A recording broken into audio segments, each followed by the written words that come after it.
안녕하세요. 뉴스를 보다 보니 요즘 시대가 저출산이라고 많이 걱정하는 뉴스더라고요.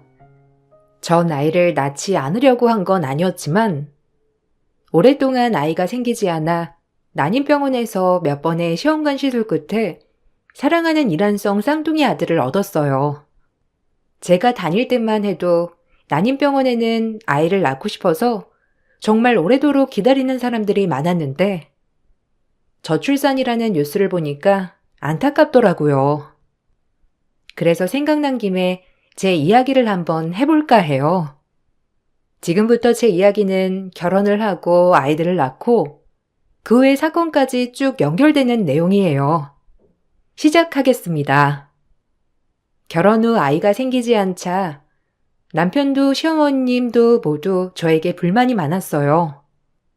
3대 독자인 남편이었기 때문에 더더욱 자식이 귀해서 하루가 멀다 하고 시어머니와 남편은 저를 탓하기 바빴습니다. 남들은 쉽게 가지는데 어쩜 쉽게 넌 애도 못 가지냐? 이게 뭐 그리 어려운 거라고. 내 후배놈은 나보다 늦게 결혼해서 지금 애가 둘이야. 엄마가 그렇게 반대할 때 너랑 결혼하는 게 아니었는데 내가 왜 내 핏줄도 못 보고 진짜 속상하다. 내가 뭐랬니? 제 집 봐라. 복도 치질이도 없어가지고 제가 복이 있겠니? 이제라도 엄마가 왜 말렸는지 알겠지? 정말 너무들 하네요. 아기가 안 생겨서 마음이 아픈 게 바로 난데 어떻게 그렇게 후벼 팔 수가 있죠? 그리고 으쌰으쌰 해도 모자랄 판에 맨날 그렇게 두 분이서 저한테 뭐라고만 하니까 지치네요. 당신도 제발 그만 좀 해. 네가 자식이 없어서 이 기분을 알겠니? 최고의 여자한테 장가 보내고 싶은 게 부모 마음인데 볼 것도 없고 꼴랑 니네 엄마랑 너 둘뿐인 단출한 그 식구들 보고 내가 장가를 보내고 싶었겠니? 내 아들이 네 엄마 나중에 병들면 책임져야 할 거 아니야. 근데 거기다가 애도 못 낳아. 너 이렇게 애 못 낳는 줄 알았으면 결혼 정말 뜯어 말렸을 거야. 어쩔 거야? 우리 집 3대 독자인데. 절대 그렇게 안 해요. 저희 엄마 혼자 알아서 잘 헤쳐나가실 거예요. 절대 진섭 씨한테 책임지라고 안 할 거니 걱정 마세요. 그리고 아이는 노력하고 있으니 기다려주세요. 저 아직 많은 나이도 아니고 10번만 해도 되는 사람 있다고 하잖아요. 처음엔 별도 달도 따줄 것처럼 그렇게 저밖에 모르던 남편도 계속되는 시험관 시술 실패로 지쳤는지 저에게 나리석에 반응을 하였어요. 시어머니께 미움받는 처지인데다 남편까지 저렇게 돌변하니 정말 힘든 시기였습니다. 하지만 한 줄기 빛이 희망이 되듯 이렇게 힘들 것만 같았던 인생에서도 한 줄기 빛이 쏟아졌고 그것은 바로 시험관 시술의 성공이었어요. 드디어 임신이래. 여보, 이제 우리한테도 아이가 생길 거야. 그것도 한 명도 아닌 2명이나. 일란성 쌍둥이 되잖아. 이렇게 오래 기다리게 한 보람이 있구나. 드디어 우리에게도 아이가 생기다니. 이 소식을 엄마가 알면 진짜 좋아하실 거야. 매번 잔소리만 했는데 그것도 애를 둘씩이나 가졌다고 하면 얼마나 좋아하시겠어. 벌써부터 말할 생각에 너무 좋다. 나한텐 고생했다고 안 해줘? 물론 자기도 고생했지만 그래도 우리 8번 만에 임신한 건데 그동안 진짜 힘들었거든. 그거야 네가 문제가 있으니까 이렇게 한 거지. 솔직히 네 문제만 아니었으면 바로 임신됐을 거잖아. 그러니 그런 고생은 네가 해야 되는 게 맞는 거지. 어쨌든 이제 고생은 끝났으니까 좋은 게 좋은 거라고 좋게만 생각하자. 알겠지? 임신을 했다고 하자 정말 기뻐하던 남편이었지만 그래도 한편으론 서운했어요. 그동안 고생했다, 수고했어 라는 말 한마디가 그렇게 어려운지 당연히 내가 고생하는 게 맞다고 하는 것이 제 기분을 상하게 했죠. 그래도 이렇게 임신이 되었으니 좋은 것만 생각하고자 노력했고, 시어머니는 제가 임신을 했다고 하자 그래도 기분이 좋은지 처음으로 웃어 보였어요. 네가 그래도 인간이긴 하구나. 인간 구실도 못하고 이 집구석에 눌러 앉은 줄 알았는데 그래도 양심은 있어. 에이 엄마, 무슨 말을 또 그렇게 해. 하여튼 엄마 약속한 거 알지? 이제 엄마가 내 약속 지킬 일만 남은 거야. 어머님, 웃으면서 말씀하시는 건 좋은데 그래도 인간 구실이라니. 그래도 좋게 생각할게요. 뱃속에 아이들이 듣고 있으니깐요. 처음으로 저한테 웃어주시니까 그래도 좋긴 좋네요. 말씀은 그렇게 험악하게 하셔도 마음은 안 그런 거 알아요. 근데 당신은 무슨 약속 말하는 거야? 나 몰래 무슨 어머님이랑 약속했어? 무슨 약속했는지 안 알려줄 거야? 알려줘. 궁금하다. 넌 몰라도 돼. 이제 10개월 동안 아이 잘 품고 잘 낳기만 하면 되겠다. 첫째도 조심, 둘째도 조심이야. 몸 조심. 애만 낳아봐 아주. 내가 물고 빨고 예뻐해 줄 거야. 우리 손주들인데 내가 가만히 있을 수 없지. 이제 나도 할머니가 되는구나. 그리고 너랑 약속한 건 좀 차차 얘기하자. 넌 애가 어쩜 그리 급해? 이렇게 좋은 날 무조건 즐겨야지. 안 그러니? 정말 행복한 임신 기간이었고 저에게 따뜻한 말 한마디 해주지 않을지언정 그래도 아이들은 끔찍이 생각하시는 것 같았어요. 그것도 그럴 것이 외동아들의 독자인 남편이었기 때문이에요. 하지만 그렇게 좋아하셨던 것도 잠시 어머님은 꼭 손자여야만 한다고 닥달하기 시작했습니다. 아직 성별이 나오지 않았기 때문에 어머님에게 이런 말을 들을 때마다 무척이나 부담이 되었어요. 너 임신한 거 정말 잘 된 건데 애들 중에 한 명은 꼭 아들이 있겠지? 둘이니까 아들 한 명 있을 가능성은 있을 거잖아. 그렇지? 에이, 모르죠. 전 이왕이면 동성이면 좋겠어요. 여자 아니면 남자 이렇게요. 어머님이 아들을 바라니까 아들이면 더할 나위 없이 좋겠지만 전 딸이어도 예쁘게 키울 거예요. 엄마한테 딸이 있어야 한다는 말들이 있잖아요. 요즘엔 그렇대요. 대퇴해라. 말이 씨가 될라. 어디 딸이야? 무조건 아들이어야지. 니네 엄마처럼 너 하나 낳고 독거노인처럼 있으라고?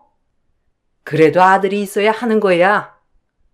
너 마음에 정말 안 들지만 이 집에 시집 왔으면 무조건 대를 이어야 해. 알겠니? 만약 이번 시험관 실패했으면 내가 네 남편이랑 너랑 이혼시키려고 했어. 그거 꼭 명심해. 네가 이 집에 붙어있는 건 자식 때문이니까. 너무하세요, 정말. 예전처럼 막말은 안 하시길래 요새 들어 이제 가족이 됐나 했는데 이혼이라니 정말 너무하시네요. 날 원망해도 할 수 없다. 내가 아들들을 얼마나 중요시 여기는데 모르고 결혼한 것도 아니고 뭐가 너무한다니? 시어머니는 오히려 적반하장으로 나오셨고 그래도 시어머니가 실망스럽지 않게 일란성 쌍둥이지만 아들들이었어요. 전 딸이어도 너무 좋았겠지만 그래도 어머님이 좋아하는 아들들이니 저 역시 기분이 참 좋더라고요. 그 덕분에 어머님과 남편은 좋아서 길길이 날뛰고 난리 부르스를 쳐댔어요. 그리고 제가 아들들을 가졌다고 하니 엄마 또한 정말 잘 됐다며 좋아해 주셨답니다. 인간고실 하랬더니 다행이네. 그래, 남은 기간 동안 우리 손주들 꼭 잘 품어서 낳거라. 네가 할 일은 그것뿐이야. 아들들이라니 너무 좋다 진짜. 내심 딸이었으면 어쩔까 싶었는데 아들들이라니 진짜 이제 내 소원 다 이뤘다. 그렇게 어여쁜 아이들을 낳았고 정말 행복한 순간순간이었어요. 하지만 초보 엄마가 갑자기 아이들을 키운다는 게 쉽지가 않았어요. 어쩔 수 없이 늘 엄마에게 신세를 지며 아이들을 돌봤던 하루하루였고 시댁에서는 아이들만 예뻐해줬지 따로 육아를 도와주시거나 하는 건 전혀 없었습니다. 남편도 마찬가지였기 때문에 육아하는 내내 너무 힘이 드는 건 사실이었어요. 늘 육아는 제 몫이라며 시어머니와 남편은 저와 아이들을 등한시하기 시작했고 전 그렇게 혼자 애 2명을 케어해야 했습니다. 막상 낳으면 물고 빨 거라고 하던 시어머니는 온데간데 없고 막상 낳으니 정말 딱 눈으로만 예뻐해 주시는 분이었거든요. 엄마, 고마워. 매일같이 와서 같이 애들 보는 게 쉬운 게 아닌데 이렇게 도와주니까 내가 좀 수월하네. 당연히 봐줘야지. 너 혼자 어떻게 애들을 봐? 임서방, 좀 쉬는 날이면 애들 좀 같이 돌봐주겠나? 아무리 밖에 나가 일한다지만 그래도 쉬는 날엔 애들 분유라도 먹여줄 수 있잖아. 얘 이렇게 잠도 못 자는데 좀 자게 하고 말이야. 어서. 아, 장모님. 제가 밖에 나가 얼마나 힘들게 일하는 줄 아세요? 육아는 엄마 몫이죠. 집에서 노는 사람이 해야지. 무슨 밖에 나가 일까지 하는 사람 보고 집에서 육아를 하래. 솔직히 애들은 엄마 혼자 키우는 거 아닌가요? 나가서 일하는데. 당신 말 다 했어? 그래, 그럼 바꾸자. 나가서 내가 일할 테니까 당신이 집에서 애들 봐 그럼. 나도 그걸 바라니까. 아유, 내가 실언을 했어 그만. 그만들 싸워라. 됐어 임서방. 그럼 들어가서 쉬어. 좀 무슨 말을 못하겠네. 내가 미안하네. 넌 엄마가 사골 좀 구워왔으니까 이거랑 밥 말아서 꼭 챙겨 먹어. 알겠지? 그리고 잠 좀 자라. 난 밤에 잠이라도 자지. 아니야. 엄마나 좀 쉬어. 이렇게 낮에 와서 도와주는 것만으로 진짜 큰 힘이 돼. 애들은 너무 이쁜데 힘들긴 하네. 남편의 막말에 어이가 없었지만 엄마가 계셔서 더 이상 싸우진 않았답니다. 걱정하실 게 뻔했으니 말이죠. 애들을 보는데 예쁜 만큼 힘들었어요. 밤잠도 못 자고 낮잠도 못 자고 하루 종일 우는 애들 달래느라 정말 진이 다 빠졌거든요. 하지만 이렇게 예쁜 아기들이 내 곁에 있으니 힘을 내야겠다고 생각했죠. 그러던 중 시댁 행사가 있어 아이들을 데리고 시댁에 가게 되었고 엄마가 안 계셔서 혼자 아이들 둘이나 케어하려니 너무 힘이 들더라고요. 그래도 막상 시댁에 가면 어머니고 남편이고 조금이라도 도와줄 줄 알았는데 온전히 애들을 저한테 맡기고 본인들은 얘기만 하면서 그 행사를 즐기기 바빴습니다. 야, 얘 분유 먹을 시간 됐나 보다. 얼른 가서 먹여. 올라? 얘 똥 쌌나 보네. 기저귀부터 갈고 분유 먹여야겠다. 자기가 기저귀 갈던 분유 먹이던 한 가지라도 도와주면 안 돼? 애가 둘인데 내 몸은 하나잖아. 어떻게 이런 날까지 나보고 독박을 하라고 하냐?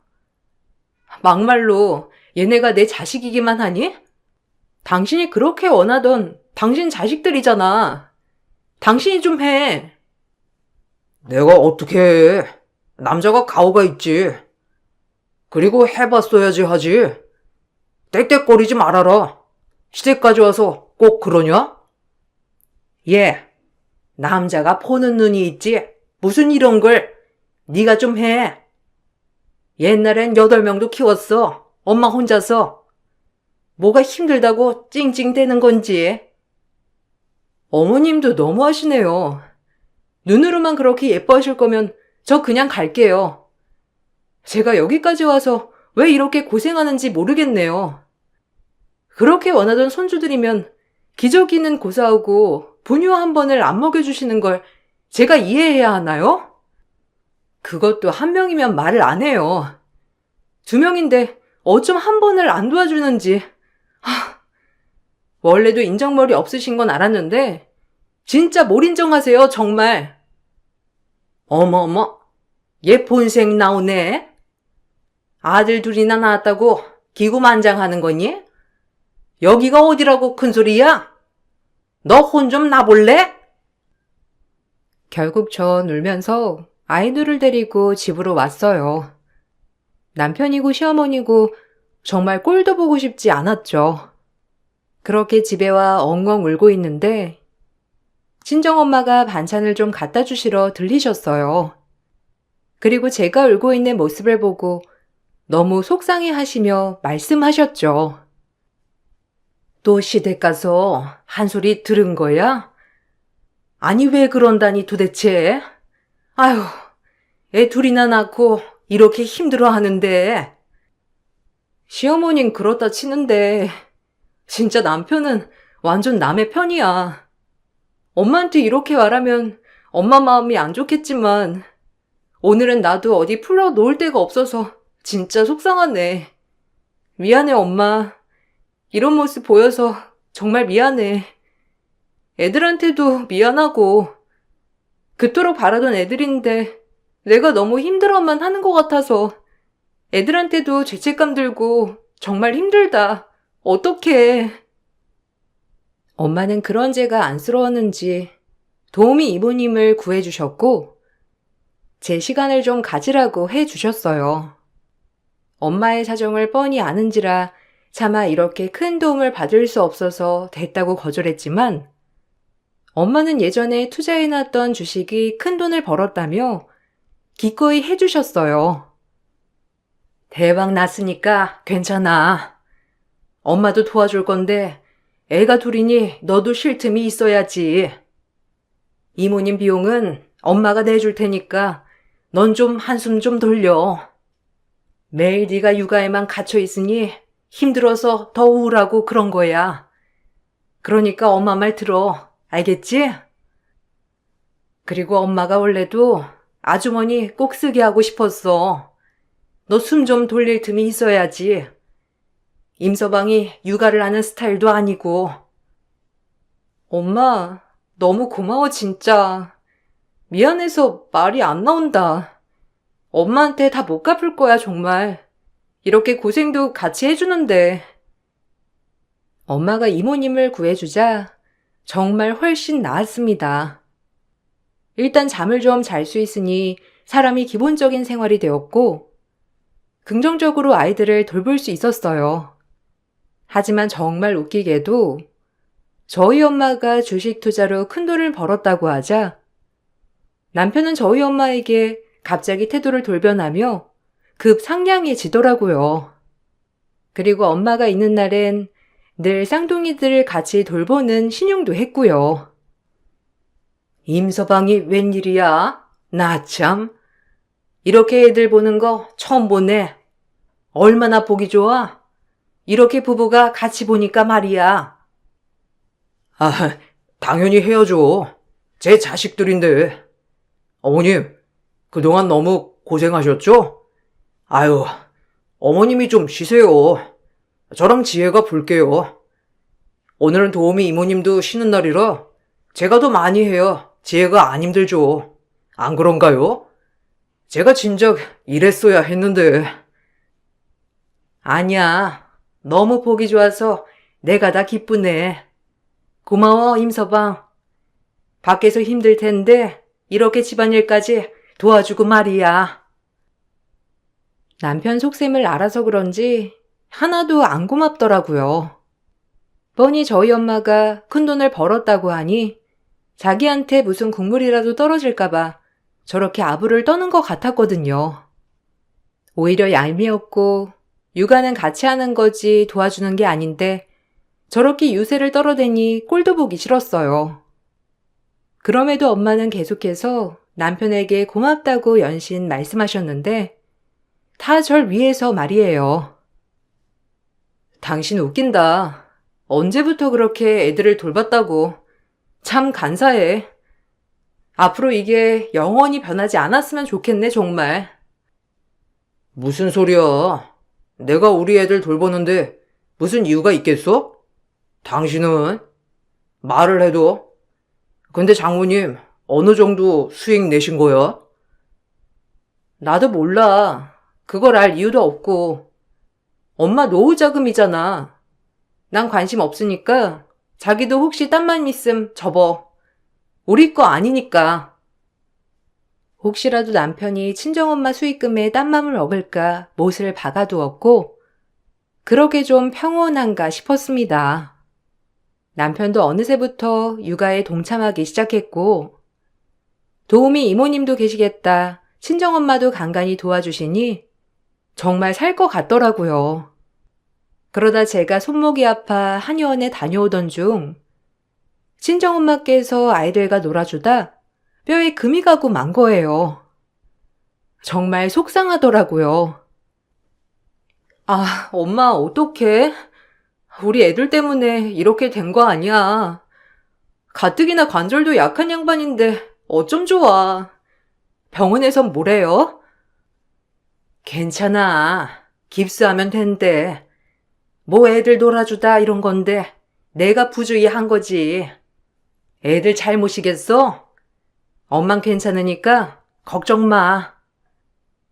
한사코 괜찮다고 하셨고 엎친 데 겹친 격으로 도우미 이모님마저 일을 못하시겠다고 하셨어요. 결국 저 혼자 다시 육아를 해야 하는 날이 오고야 말았습니다. 친정엄마가 제 걱정을 참 많이도 하니 남편은 웬일로 친정엄마 앞에서 제 걱정을 하였죠. 장모님, 제가 저희 어머니 모셔올게요. 이 사람 힘든데 혼자 이렇게 두면 안 되죠. 애들 보는 게 보통 일이 아닌데 장모님은 몸조리 푹 하셔요. 그래야 금간뼈도 붙죠. 이 사람 걱정되셔서 그러시죠? 제가 걱정 안 되게 딱 세팅해 두겠습니다. 어머, 그래 줄 수 있나? 나야 사돈이 오셔서 고생해 주시면 좀 마음이 낫지. 애 혼자 힘들게 보는 것보다 말이야. 그럼요. 저만 믿으세요. 장모님은 걱정 붙들어 매시고 몸 관리에 힘쓰세요. 제가 누굽니까? 어머님의 사이 아닙니까? 친정엄마는 좋아하셨지만 전 한편으론 걱정도 되었답니다. 그렇게 남편의 요구로 시어머니가 애들을 도와주러 오시게 됐고 역시나 시어머니는 오셨지만 별다른 도움은 되지 않으셨어요. 늘 그렇듯이 잔소리와 함께 눈으로만 아이들을 봐주셨거든요. 예, 애 넘어지겠다. 애 좀 일으켜 세워라. 어머, 얘는 쪽쪽이 불리면 안 돼. 애 부정교합 생기잖니. 넌 그런 것도 모르니? 알죠. 돌 전에만 끊으면 돼요. 지금은 이렇게 해서 달래는 게 더 중요해요. 어머님, 애기 한 명만 안아주시겠어요? 아유, 남보다나. 손목 약한 거 모르니? 너랑 나랑 손목 굵기부터 다르잖아. 네가 해야 맞는 거지. 안 그러니? 얼른 안아줘. 역시나 도움이 되지 않는 시어머니였어요. 친정엄마는 보다 못해 불편한 몸으로 청소라도 해주신다며 집으로 오시게 되었고 그렇게 시어머니와 친정엄마가 마주하게 되었어요. 정말 어이가 없게도 시어머니는 친정엄마를 보고 고마워하진 못할 망정 막말을 했어요. 자기 손주들을 지극정성으로 돌봐주시는 친정엄마인데도 불구하고 생각하지 않고 그냥 내뱉더라고요. 아니, 다치셨단 얘긴 들었는데 뭐 어쩌다 다친 거예요? 아들을 못 낳아봐서 그런가? 영 조심성이 없네. 뭐라고요? 사돈, 그게 무슨 막말이에요? 그리고 여기서 아들 못 낳는 얘긴 왜 나옵니까? 전 제 딸 하나 낳고 만족하면서 행복하게 지내고 있어요.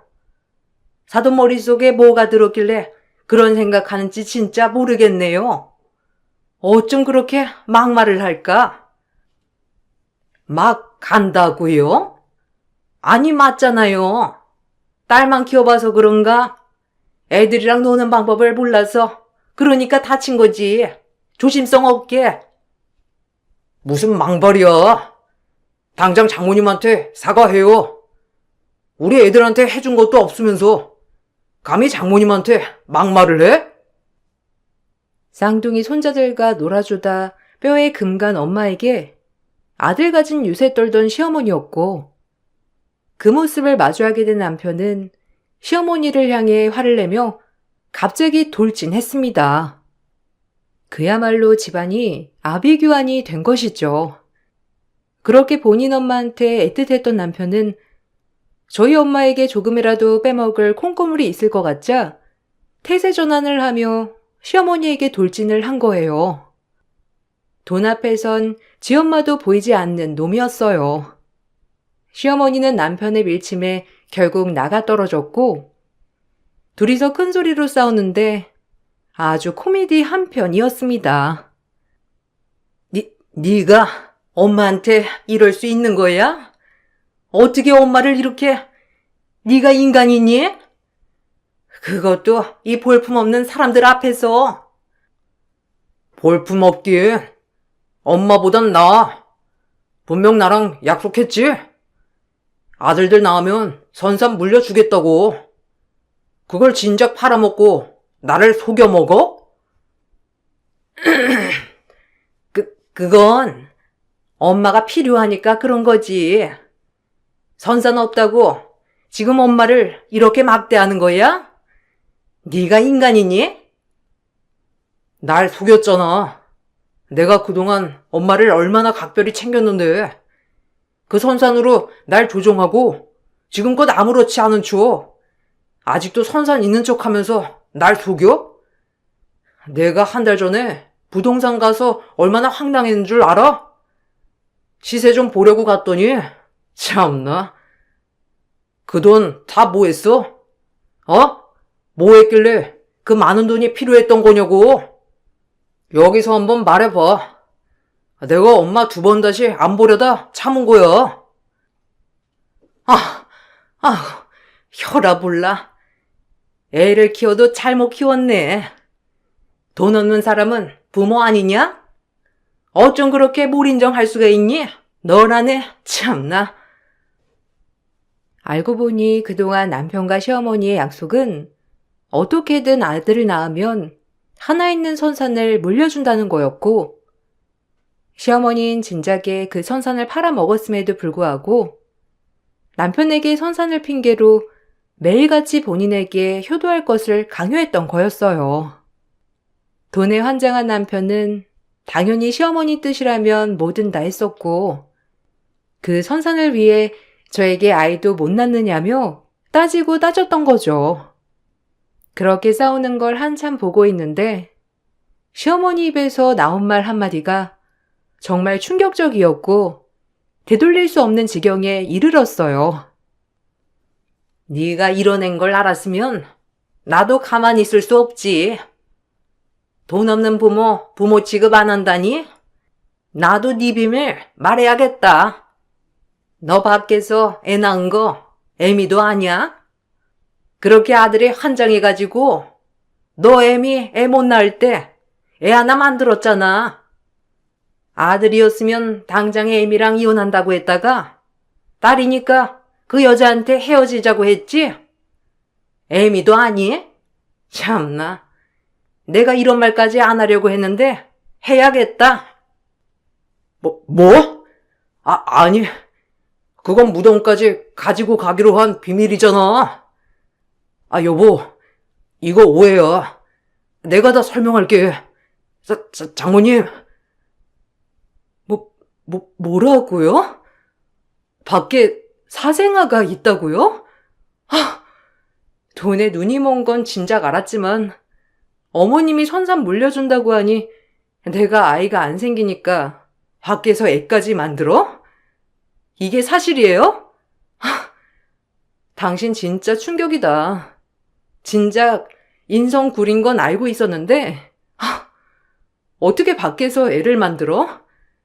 그것도 내가 한참 애가 안 생겨서 힘들어할 때. 그리고 아들이었으면 나랑 이혼을 해?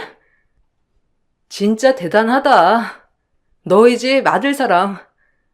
이걸 안 이상 나랑 당연히 못 산다고 생각하겠지? 나 너랑 못 살아. 그 여자 찾아가서 살아. 빨리 아니라고 말해. 엄마 지금 아들 인생 종치게 하려고 환장했어?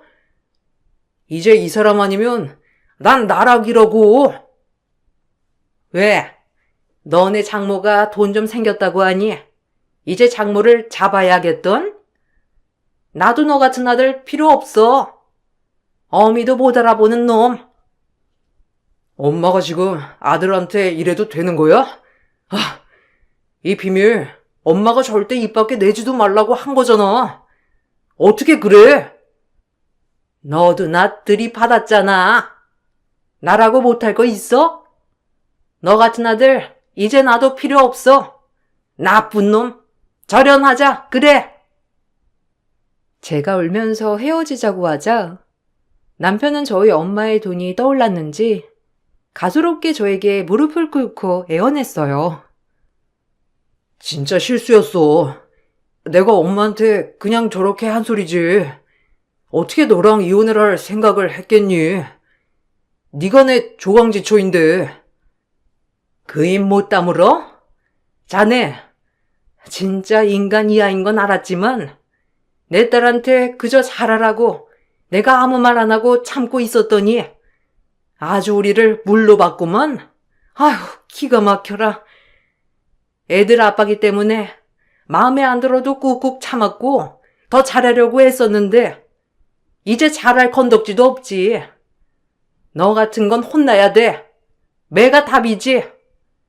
감히 내 딸 마음에 못 받고 몇 사람을 이렇게 힘들게 하는 거야? 장모님, 오해예요. 제가 진짜 설명 좀 드릴게요. 다 설명드릴 수 있거든요? 저희 엄마가 지금 궁지에 몰리니까. 그놈의 엄마 핑계. 네가 우리 딸 힘들게 했던 것만 생각하면 주리를 틀어도 모자라. 그래도 애들 아빠고 지 남편이니 내가 참았는데 더 이상 못 참겠다. 네 속 그렇게 시커먼 거 내가 모를 줄 알아? 알면서도 모른 척 했던 거야. 이 어리석은 인간아. 엄마는 남편이 저렇게 무릎을 꿇고 빌자 뺨을 날리며 저렇게 얘기를 하였습니다. 그리고 저와 아이들의 짐을 싸서 당장 친정으로 가자고 하였어요. 저 역시 남편의 말을 들어볼 것도 없이 바로 아이들과 함께 친정엄마 집으로 향했죠. 그리고 엄마는 저를 위해 최고의 변호사를 찾아가서 이혼 소송을 내주었습니다. 저 역시 저 남자와 더 이상 살 가치를 못 느꼈기 때문이에요. 제발 한 번만 봐주라. 그땐 실수였어. 내가 실수한 건 인정해. 그리고 엄마가 그냥 살붙여서 얘기한 거야. 아들이었으면 내가 너랑 이혼했다니. 참 웃기지도 않지. 엄마가 화나니까 그냥 될 대로 되라 말하신 거지. 나 못 믿어? 네가 여태까지 널 믿게 행동은 했니? 한 번도 아빠 노릇 한 적 없잖아. 너랑 이혼해도 별로 아쉬울 거 없어. 어차피 맨날 엄마랑 나랑 하는 육아였고 있으나 마나한 아빠 없는 게 나아. 나한테도 아이들한테도 오히려 잘 됐지. 그리고 네가 지금 우리 엄마한테 돈이 없었다면 나한테 이렇게 매달렸을까? 넌 좀 더 당해야 돼. 오히려 잘 됐지. 너란 놈이랑 어떻게 백발될 때까지 살까 했었거든. 우리 둥이들을 생각해서 봐주라. 혼자 애들을 어떻게 키우게. 그래도 애들한텐 아빠가 있어야지. 엄마 혼자 어떡해? 괜찮아. 개차반 아빠보다 나아. 그리고 네가 애들 봐준 적이나 있니? 누가 들으면 육아깨나 한 아빠인 줄 알겠어. 아이씨, 그럼 재산 분할해. 그래도 너랑 부부였으니까 니네 엄마 나한테 위자료라도 줘야 하는 거 아니냐? 나 이대로 못 끝내. 빌어도 되지 않자 남편은 그제야 본색을 드러냈어요. 재산 분할을 해달래나 뭐래나. 저희 엄마에게 돈이 있다는 것을 알고 돈만 주면 떨어져 나가겠다는 심보였죠. 더더욱 용서할 수 없었고 그렇게 소송이 시작되었는데 분명 유책 배우자가 남편임에도 소송이란 참 오래 걸리더라고요. 소송을 하면서 아이들은 돌이 되었고 아장아장 걷기 시작했어요. 아이들이 크니 더더욱 마음을 굳게 먹었죠. 그리고 결국 유책 배우자인 남편에게서 위자료와 함께 친권 양육권을 모두 가져왔고 이혼을 했습니다. 그리고 결혼 중 남편이 혼외자까지 만든 것에 대해서 그 여자에게 상간소송을 걸으려 했지만 알고 보니 그 여자도 남편이 유부남인 걸 몰랐다고 했고 큰 충격에 빠졌죠. 역으로 그 여자는 남편에게 혼인빙자죄로 소송을 걸었어요. 여자가 한을 품으면 5개월에도 서리가 내린다고 하는 말이 딱 이었죠. 그냥 딸만 낳고 그래도 딸 아빠니 참고 살려고 했던 여자였지만 유부남이라는 소식을 듣고 남편에게 소송과 함께 양육비 소송도 같이 걸었죠. 남편은 길고 긴 법정 다툼에서 결국 그 여자에게도 위자료와 함께 다달이 양육비를 주어야 했습니다. 엎친 데 덮친 격이라는 말이 여기서 쓰이는 거더라고요. 아, 내 인생 종쳤어 진짜. 어떻게 이중으로 양육비를 주란 말이야. 그리고 위자료는 또 어쩌고. 아주 날 팔아라. 네가 뿌린 씨 네가 걷어야지. 그리고 새벽같이 일어나서 이제 일용직이라도 해야 할 거야. 네 월급으로 양쪽 양육비 줄 수 있겠니? 그러게 좀 자중하고 살지 그랬어. 네 욕심에 네 발등을 찍은 거지. 너네 엄마도 보기 싫지만 참 너도 네 엄마가 돈 없다고 하자마자 그렇게 팽하는 꼴 진짜 우습더라. 아마 우리랑 살다가도 필요 없어지면 바로 팽할 놈이야 넌. 아, 그럼 어쩌라고. 내가 이렇게 삼겨 먹은 걸. 아, 이 돈을 다 어쩌란 말이야. 엄만 선산도 없는데. 아, 내가 뭐에 눈이 멀어 너 같은 인간이랑 결혼을 했을까? 그래도 고맙다. 이 덕에 우리 애들을 만나게 됐으니. 양육비 밀리지 마. 바로 소송 걸 거야. 알지? 나 한다면 하는 거. 뼈 빠지도록 일해. 몸이 부서지도록. 알겠니? 독하다 진짜.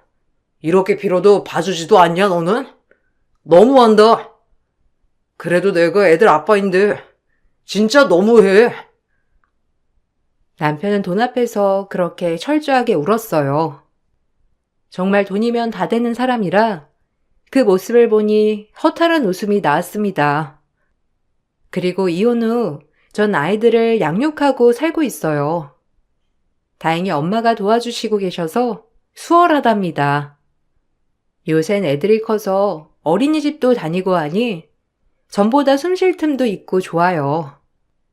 아직까진 엄마 옆에서 경제적 자립을 하지 못하고 있지만 요샌 애들이 어린이집을 간 사이에 네일 아트라는 것을 배우면서 지내고 있어요.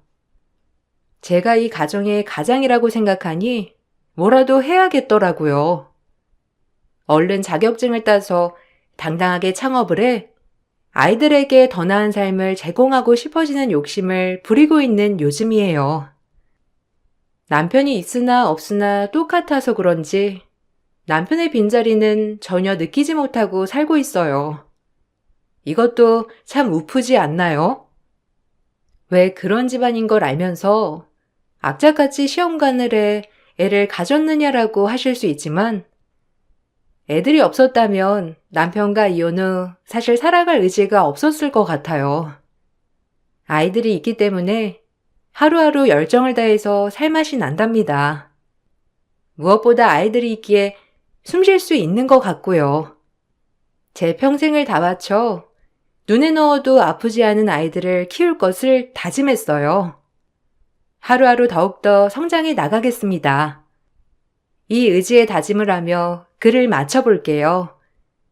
제 글을 들어주셔서 정말 감사합니다. 안녕하세요. 저는 40대 초반 여자입니다.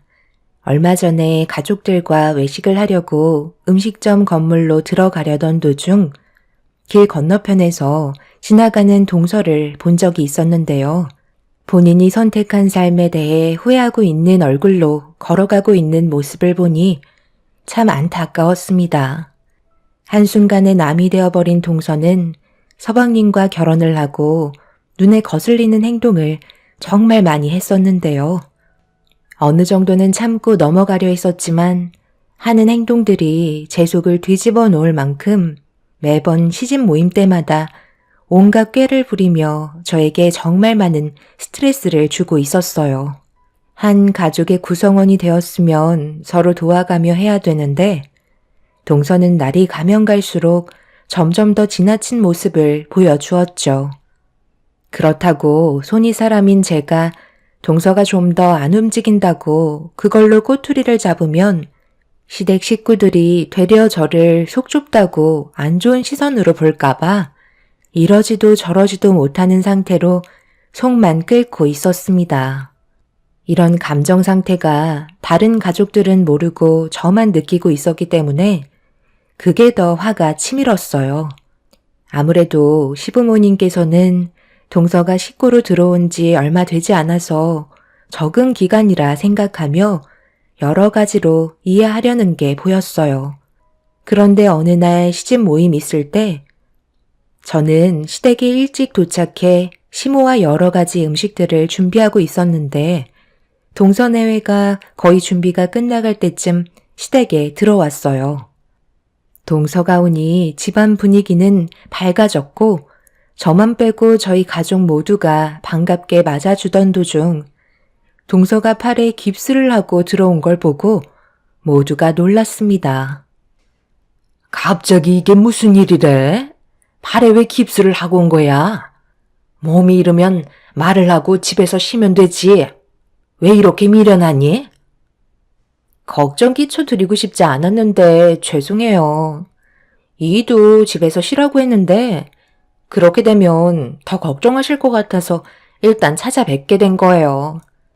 어머님, 제가 음식 만드는 거 도와드렸어야 했는데 몸이 이래서 오늘은 쉬었다 가도 되는 거죠? 당연하지. 불편한 몸 가지고 뭘 한다고 그래? 아무것도 하지 말고 방에 들어가서 누워 있어라. 저녁상 다 차려지면 그때 부르도록 하마. 그래도 왼손을 다쳐서 다행이지. 오른손을 다쳤으면 얼마나 불편했겠니? 금며느라, 우리는 서둘러 주방으로 들어가 마저 저녁상 준비해야 될 것 같다. 너도 많이 놀랐니? 안색이 안 좋아 보이는데 정신 차리고 어서 서두르자. 동서는 왼팔에 반 깁스를 하고 있었어요. 일하다가 다쳤다고 했는데 제가 봤을 때는 시댁에 왔을 때 일부러 손 놓고 있는 게 눈치가 보일까봐 꾀를 부리는 것 같아 보였습니다. 저는 느낌적으로 알고 있었지만 가족 모두가 동서의 행동에 조금도 의심 없이 속고 있었죠. 어떻게든 집안일에 손 하나 까딱하지 않으려는 게 눈에 보였지만 괜히 이런 문제로 좋은 분위기를 망치고 싶지 않았어요.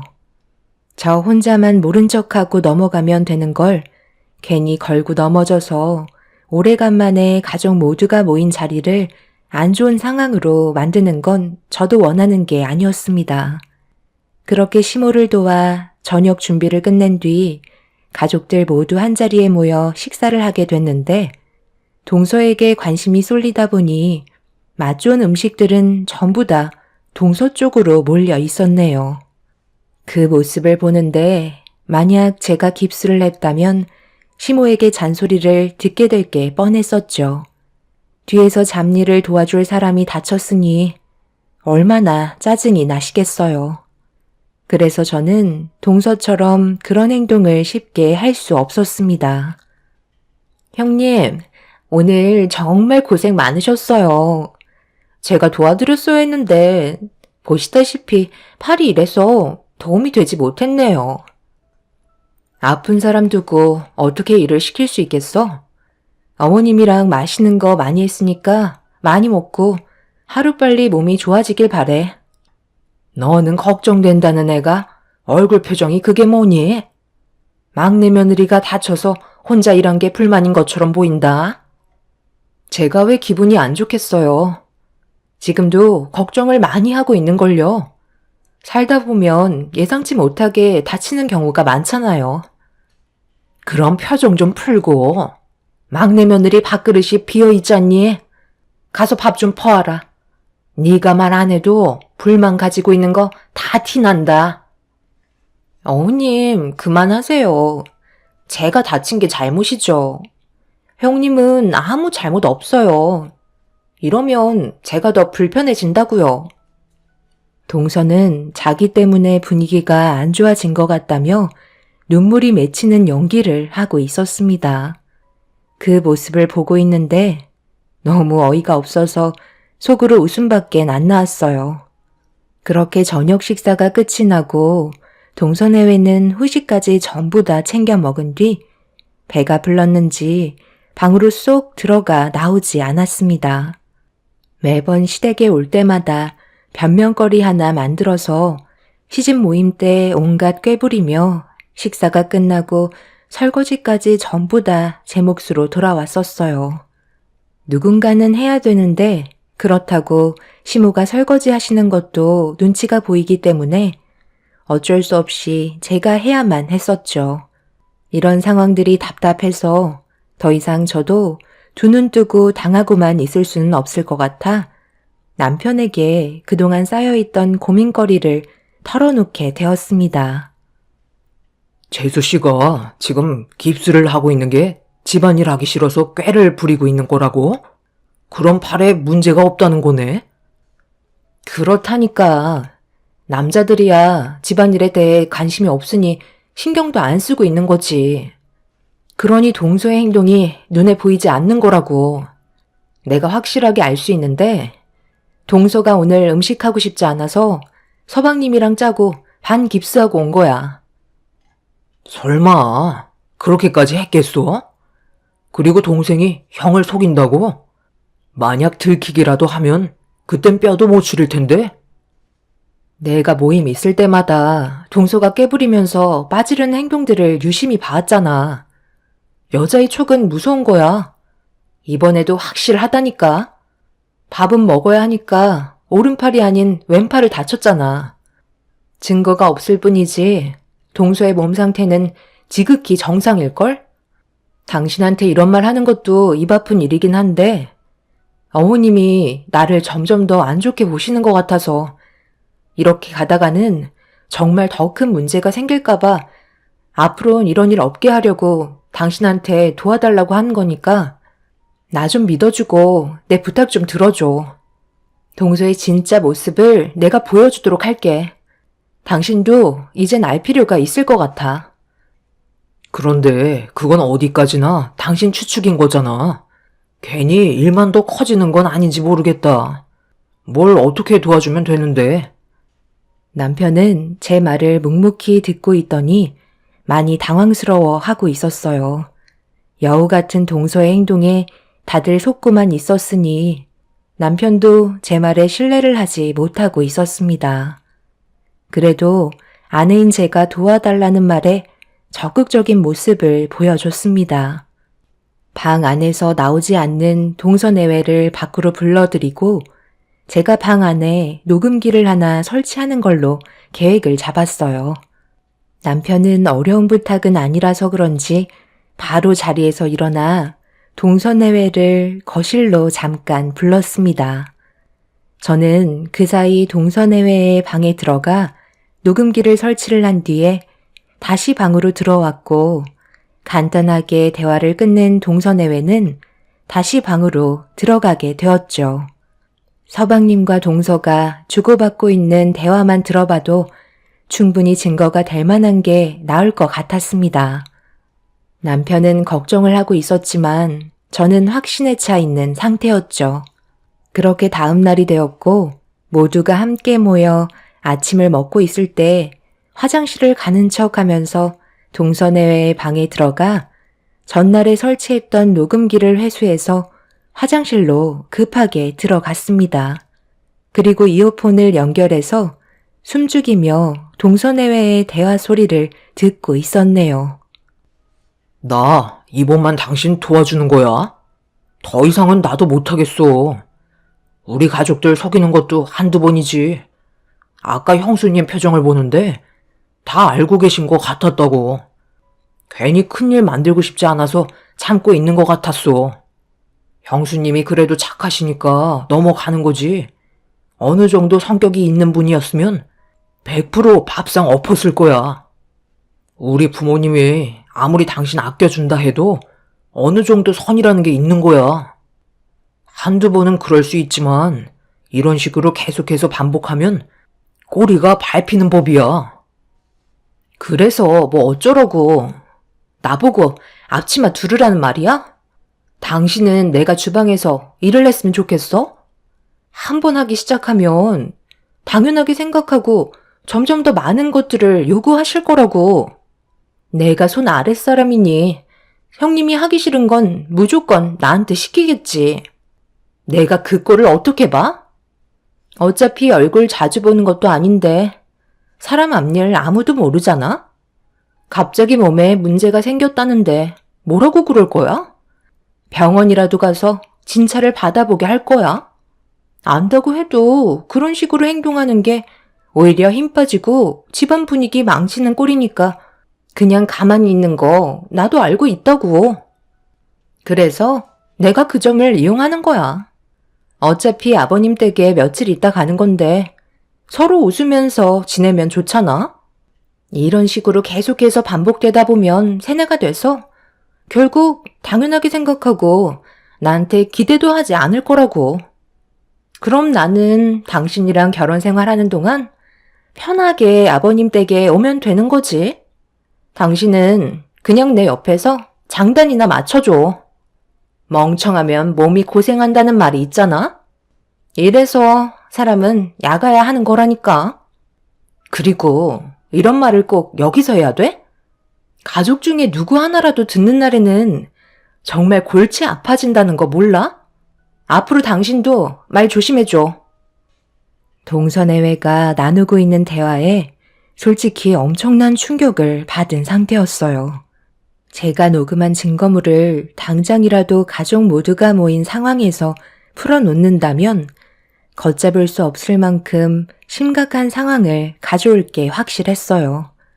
아무리 시부모님께서 동서를 아낀다 해도 이건 용서받지 못하는 행동이었습니다. 모든 걸 확인한 뒤에 다시 자리로 돌아왔고 최대한 아무렇지도 않은 척 행동을 하면서 현재의 분위기를 살폈습니다. 시부모님께서 밝은 얼굴로 식사를 하시는데 식탁 테이블에 녹음기를 올려놓는 건 아닌 것 같아 일단 동서의 행동을 좀 더 지켜보기로 했어요.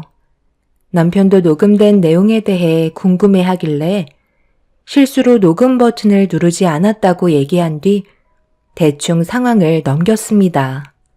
남편은 동서가 그런 행동을 할 사람이 아닌 것 같다며 제가 최근 들어 피곤해서 예민해진 걸로 생각하고 있었네요.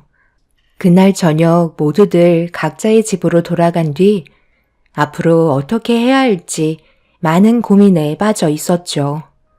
결국 동서의 잘못된 행동들에 대해 확실하게 짚고 넘어가야 할 것 같아 동서와 따로 약속을 잡은 뒤 앞으로 둘이서 이런 문제를 해결하고 가족들이 상처받지 않는 선에서 끝내기로 결정하게 되었습니다. 저한테 진지하게 할 말이 있으시다면서요? 오늘 제가 다른 약속이 있어서 용건만 간단히 했으면 좋겠는데요. 나도 서둘러 집에 들어가서 식구들 저녁상 차려줘야 되니까 할 말만 하고 일어나도록 할게. 일단 이것부터 들어볼래? 많이 당황스러운가 봐. 그러게, 계획을 하려면 철저하게 했어야지. 이런 증거물을 남기면 어떡하니? 이제 앞으로 어쩔 거야? 다음 모임 때는 다리에 깁스하고 올 건가? 매번 모임이 있을 때마다 어떤 식으로 나타날지 이제 기대가 되는걸? 내가 왜 따로 얼굴 보자고 했는지 대충 짐작이 가지? 나는 가족 간의 불화를 만들고 싶지 않아. 충분히 좋은 쪽으로 해결할 수 있을 거라고 믿고 있어. 모든 건 동서가 앞으로 보일 행동들에 달려있지. 어떻게 할래? 끝까지 갈 거야? 아니면 앞으로 꽤 부리지 않고 모임 때 적극적인 모습을 보여줄 거야. 나는 동서가 지혜롭게 행동했으면 좋겠는데.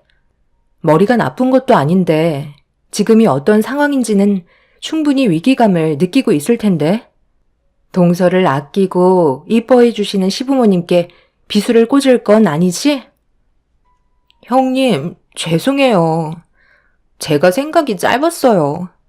앞으로 집안 행사 있을 때 쓸데없는 행동하지 않고 적극적으로 참여할 테니 제발 원본 넘겨주세요. 이걸로 평생 제 발목을 잡으실 생각은 아니시죠?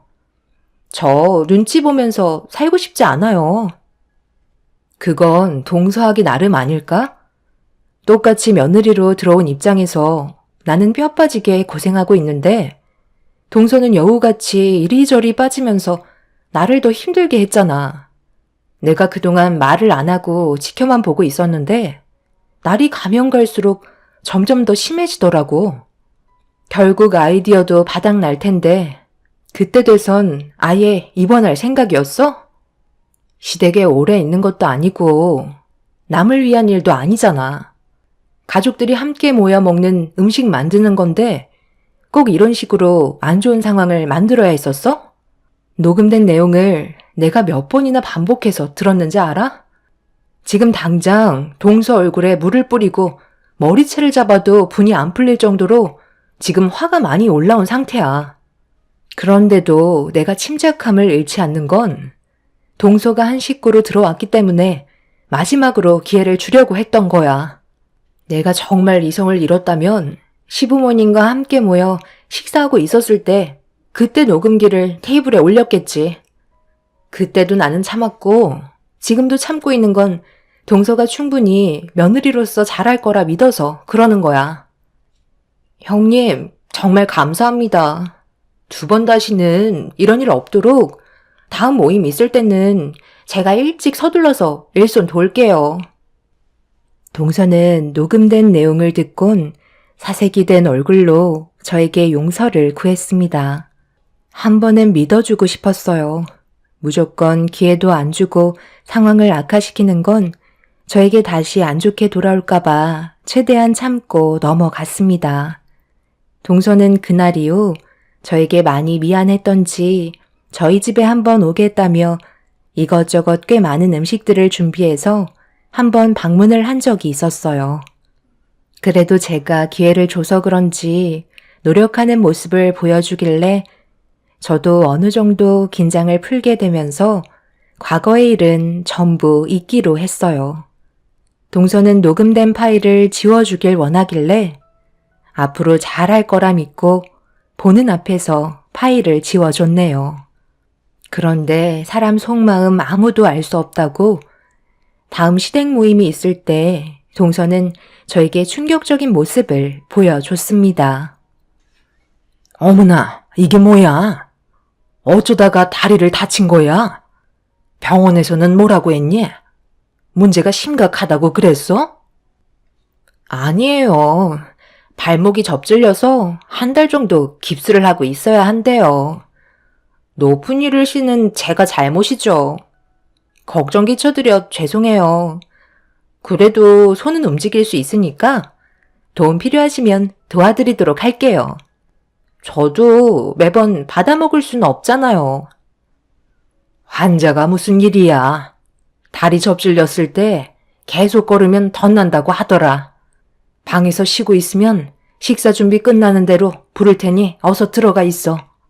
아들, 뭐하고 있어? 막내 며느리가 힘들어 하잖니? 몸이 저렇게 약해서 나중에 애는 낳을 수 있겠어? 보약이나 한 채 지으러 가야 되겠다. 건강이 우선인데 날이 가면 갈수록 아픈 곳이 점점 많아지는 것 같아 걱정이야. 동서는 저에게 했던 말들이 전부 거짓이었다는 걸 알 수 있는 상황이었어요. 저번에 제가 얘기했던 걸 그대로 실행에 옮기고 있었죠. 이럴 거면 왜 저희 집에까지 찾아와서 오랜 시간 대화를 했던 건지 이해를 할 수 없었습니다. 화가 머리끝까지 올라온 상태에서 동서를 노려보고 있는데 시모가 그런 제 모습을 보곤 또다시 화를 내기 시작하셨어요. 막내 며느리가 몸이 약해서 쉴 수밖에 없는 상황인데 그거 가지고 불만을 가진다며 되려 저에게 더 큰 목소리로 화를 내셨습니다. 제가 기회를 줬을 때는 다시 잘해보자는 뜻에서 용서를 해준 건데 동서는 그런 저에게 조금도 미안한 감정을 가지지 않고 있었다는 걸 확인할 수 있었죠. 오로지 목적은 제가 가지고 있던 녹음된 파일이었어요. 사람을 함부로 믿지 말라고 어렸을 적부터 저희 부모님께서 입이 닳도록 말씀하셨는데 그제서야 부모님의 말이 피부로 와 닿았습니다. 동서내외는 방에 들어가서 나오지 않았고 저는 어김없이 주방에서 시모가 시키는 대로 음식 준비를 하고 있었어요. 너무 큰 충격과 배신감에 좀처럼 화가 가라앉지 않았죠. 그래서 밥때가 되자 방에서 슬슬 기어나오는 동서내외를 보고 서방님한테 동서와 단둘이 대화하고 싶다며 동서를 다시 방으로 들여보낸 뒤 문을 걸어 잠갔습니다. 지금 뭐 하자는 거야? 이러려고 녹음된 파일을 지워달라고 했던 거니? 정말 이렇게까지는 안 봤는데 너무하다고 생각되지 않아? 뭐가 너무한데요? 저 없을 때 방에 몰래 들어와서 남의 사생활을 녹음한 형님도 잘한 건 없는데요? 저는 가만히 있을 것 같아요. 저도 받은 만큼 돌려주는 성격이라 호락호락하지 않다는 걸 확실하게 보여주려 했을 뿐이에요. 그래서 앞으로도 계속 이런 식으로 행동하겠다는 거네. 내가 무슨 일을 저질러도 모든 걸 감수할 수 있다는 거지? 제가 형님을 두려워할 이유가 있을까요? 전부 다 내 편이지 형님 편은 한 사람도 없잖아요. 아주버님까지 형님보다 저를 더 믿어주지 않나요? 이 집에서 오랫동안 머물러 있으시려면 그냥 지금처럼 묵묵히 하시던 일 하세요. 끝까지 가보자는 건데 지금의 결정을 언젠가 땅을 치며 후회할 날이 찾아올 거야. 그때 돼서 무릎 꿇고 울며불며 빌어봤자 소용없다는 거 확실하게 머릿속에 각인시켜 놓고 살아야 할 거야. 내 말 무슨 뜻인지 알지? 그게 아마 조만간이 될 것 같다. 제가 봤을 때 형님이 제 앞에 무릎을 꿇고 용서해달라고 애원할 것 같은데요? 누가 이기는지 한번 보자고요.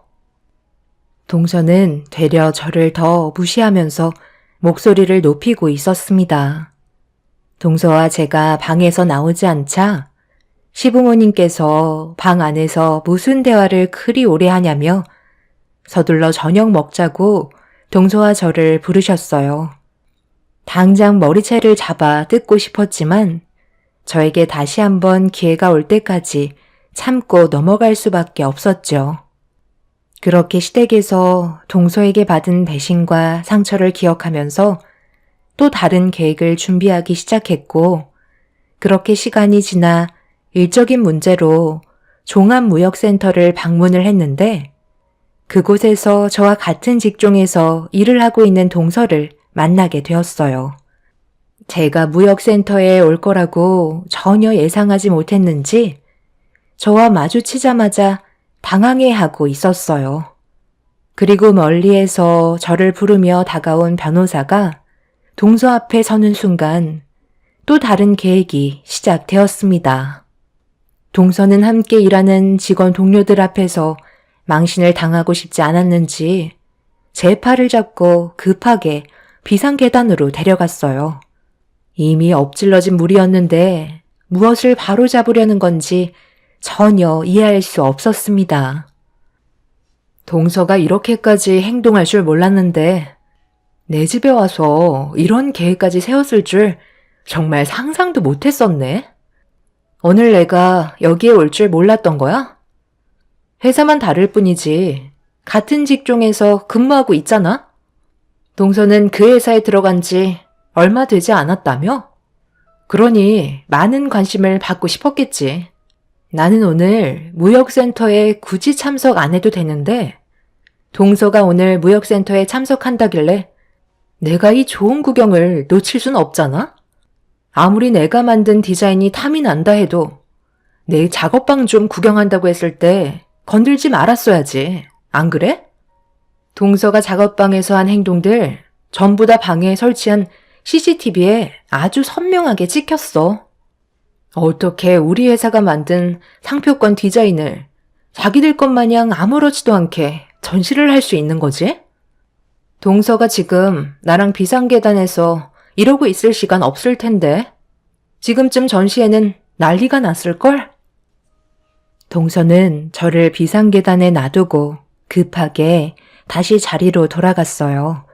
제 작업방에 CCTV를 설치한 이유는 집 구경을 하다가 동서가 혹시 모를 행동을 저지를 수도 있을지 모른다는 불안한 마음 때문에 동서가 저희 집에 오기 전에 설치를 한 거였는데 공모전에 제출할 디자인한 상표권을 동서가 전부 다 사진을 찍어 도형을 하고 있었습니다. 저희 남편도 옆에서 영상이 담긴 동서의 행동을 전부 다 봤었기 때문에 입을 다물지 못했었죠. 그리고 현장에는 때마침 남편이 시부모님까지 모시고 온 상태였어요. 제가 일하는 거 구경하고 외식이나 할 겸 상표권 공모전에 초대를 했었는데 시부모님 눈에 펼쳐진 광경은 입을 다물지 못하고 계셨죠. 동서가 제 디자인을 똑같이 도용한 옆자리에 저희 회사 측도 똑같은 상표권 디자인을 보여주고 있었습니다. 그리고 저희는 동서가 제 방에 들어와 했던 행동들이 전부 다 찍혀 있던 영상도 함께 재생이 되고 있었네요. 사람들은 웅성거리기 시작했고 동서의 잘못된 행동을 보게 된 동서의 동료 직원들이 사태 수습을 하기 위해서 급하게 다른 상표권으로 대체했고 시부모님께서는 동서에게 다가가 어떻게 된 거냐고 물어보는 질문에 고개만 떨군 채 아무 말도 하지 못하고 있었어요. 저는 화가 나신 시부모님께 동서가 서방님과 나눴던 대화 내용에 녹음된 내용까지 들려주면서 불을 더 지펴드렸습니다. 그동안 동서가 했던 행동들이 집안 전체를 무시하고 있었다는 걸 아시게 되면서 결국 난리가 나고 말았네요. 어머님, 정말 죄송해요. 한 번만 기회를 주세요.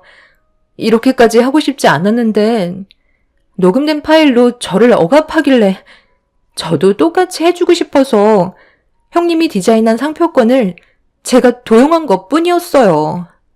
분명 이번 연도에는 공모전에 참석하지 않을 거라고 해서 제가 골탕 좀 먹이려고 했을 뿐이에요. 정말 죄송해요. 잠깐의 실수였어요. 용서해 주세요.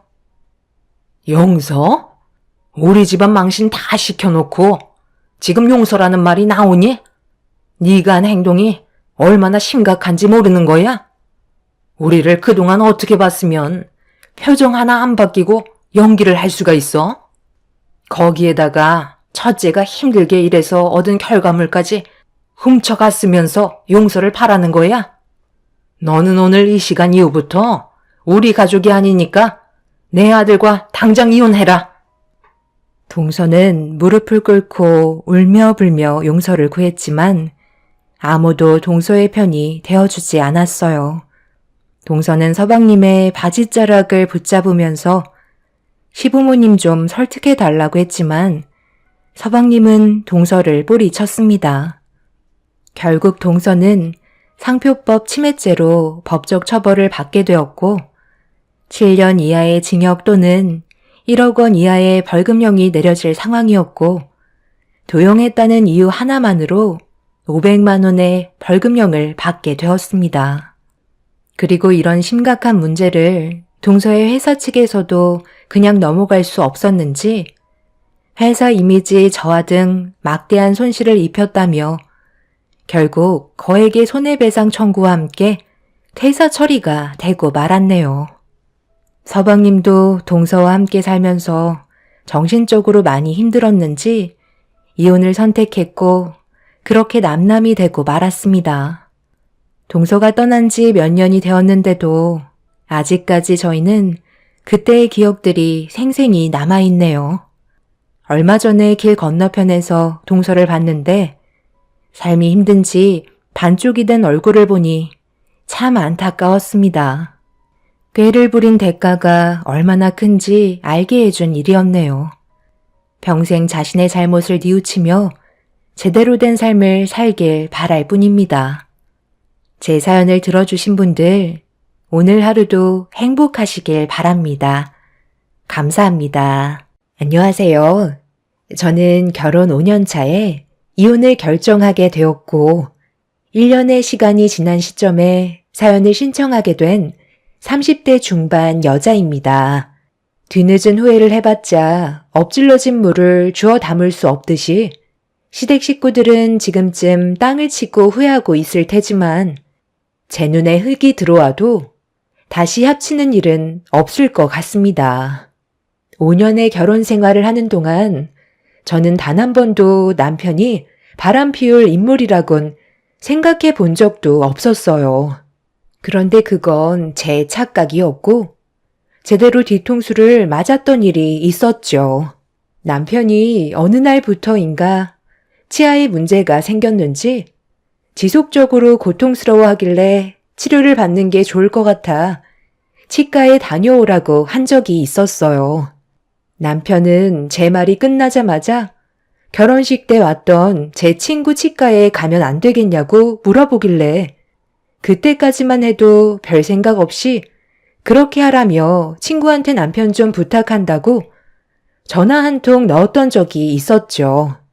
결혼식 날 잠깐 와서 인사를 주고받았던 거 외엔 얼굴을 본 적도 없었는데 치과 의사라고 소개를 해줬을 때를 기억하고 있었던 건지 남편의 입에서 나온 한마디는 저를 당황스럽게 만들었지만 대수롭지 않게 넘어갔었어요. 남편은 근처에서 모르는 사람에게 치료를 받는 것보다 그래도 어느 정도 친분이 있는 사람에게 치료를 받는 게 조금이라도 신경을 더 써주지 않겠냐면서 거울을 보며 아픈 치아를 살펴보고 있었습니다.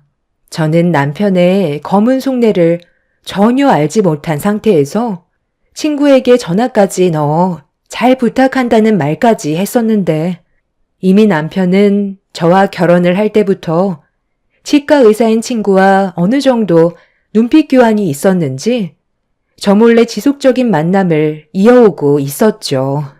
그런 사실도 알지 못한 상태에서 5년이라는 시간 동안 남편 하나 바라만 보며 아이를 낳고 살아왔던 저였는데 남편이 치과 치료가 예약이 되어 있던 날 저는 친정집에 잠깐 들려 볼일을 마치고 집으로 들어가던 도중에 남편이 치과에서 치료를 잘 받고 있는지 궁금하기도 했었어요. 그래서 치료가 끝나면 같이 가는 것도 괜찮을 것 같아 친구가 운영하는 치과로 들어가게 되었습니다. 제가 알기론 평일에도 환자로 꽉 차 있는 걸로 알고 있었는데 그날은 몇 명의 환자 빼곤 상당히 조용했었어요. 남편이 안 보이는 걸로 봐선 치료를 받고 있는 것 같아 대기자 좌석에 앉아 있었는데 안내 데스크에 앉아있던 직원 한 분이 저에게 말을 붙여왔어요. 무슨 일 때문에 찾아왔냐고 물어보길래 저는 친구의 이름과 남편 진료 때문에 잠깐 앉아서 기다리고 있는 거라고 설명을 하는 순간 직원분의 한마디가 저를 당황하게 만들었어요. 남편은 이미 치과 치료가 끝난 상태이고 친구와 함께 외출한 상태라는 말을 듣게 되었습니다. 저는 그 자리에서 남편한테 전화를 걸었는데 바로 받더니 저에게 하는 말이 더 당황스럽게 만들었어요.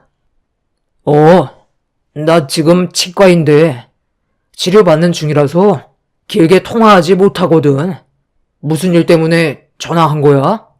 할 말 있으면 나중에 하면 안 될까? 지금 중요한 순간이라서. 당신 지금 치과라고? 솔직하게 말해. 지금 어디야? 왜 말을 못해? 뭔가 느낌이 안 좋니? 나 지금 치과야. 둘이서 외출을 했다던데 방금 뭐라고 그랬어? 중요한 순간? 남편은 제가 치과라는 말에 많이 당황했는지 더 이상의 대화를 이어나가지 못하고 바로 전화를 끊어 버렸습니다. 데스크에 서 있던 직원들은 저를 보면서 쑥덕거리고 있길래 내가 모르는 뭐라도 있냐고 물어보자 한 직원이 저에게 충격적인 말을 해줬어요. 남편이 치과에 드나든 지 벌써 몇 년이나 됐다면서 누가 봐도 연인 사이처럼 행동하고 있었다며 저 몰래 바람피고 있다는 걸 알려주었었죠. 이미 건물 안에 웬만한 사람들은 다 알고 있을 정도로 서로가 많이 가까운 사이라는 걸 말해주는데 남편이 저 몰래 외도를 저질렀다는 거에 절대로 용서할 수가 없었어요. 그리고 그날 남편은 늦은 새벽에 조심스럽게 문을 열며 들어왔습니다.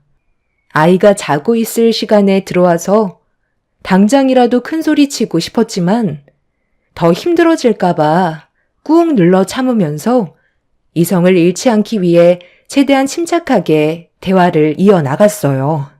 남편은 제가 한 질문에 단 한마디도 답변을 해주지 않았습니다. 용서를 구하려면 무릎이라도 꿇으라고 했지만 남편은 그냥 그 자리에 가만히 서 있길래 결국 화가 난 저는 남편의 뺨에 손을 올려 버렸죠.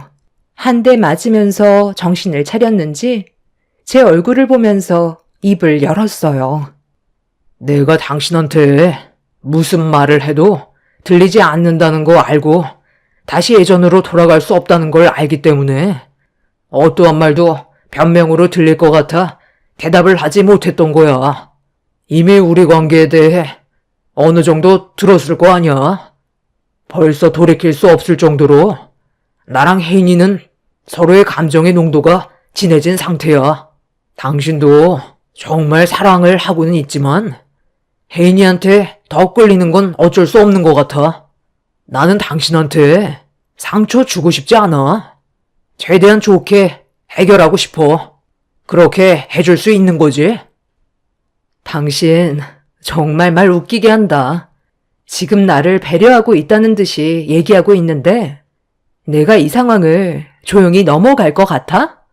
아버님, 어머님한테 당신이 저지른 행동에 대해 전부 다 얘기할 거야. 어떻게 나랑 결혼 생활을 유지하면서 내 친구와 바람을 피울 수가 있어? 내가 받을 상처는 생각하지도 않은 거야? 당신이 받을 상처 당연히 알고 있었어.